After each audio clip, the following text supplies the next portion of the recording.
27 divided by 1 over 3 times 9. 3 will go here 1 and 3 will go here 3. So this will give 27 divided by 3 and that will give 9. This is wrong.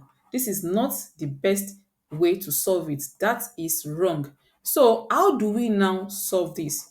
We have to, though the PEMDAS rule shows multiplication before division, but whenever you see anything like this where both division and multiplication appear in the same question, we have to solve from left to right. So whichever one appears on the left hand side is what you will apply first. So this means that we have to divide before we multiply.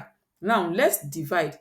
27 divided by, we have 27 divided by 1 over 3 times 9.